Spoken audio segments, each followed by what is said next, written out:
I just received an email from NBC's Meet the Press on Jerome Adams, who is the U.S. Surgeon General, making an appearance this morning. I want to read the quote that he just told NBC's Chuck Todd. Quote, "The next week is going to be our Pearl Harbor moment.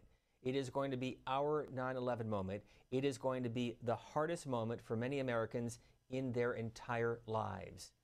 When you hear that this morning, what's your reaction? Well, I think it points to something that I've discussed widely with my own family, which is that I think that we are seeing a very bifurcated kind of response here, and it's natural. There are people who are completely untouched by this. At most, they're working from home, they still have salaries, and they can still go about their daily lives almost unchanged. And there are people for whom the economic, let alone the medical devastation, has been overwhelming. They're living paycheck to paycheck. They can't make their rent or their next mortgage payment. And of course, there are people whose loved ones are fighting this virus or may even have died from it.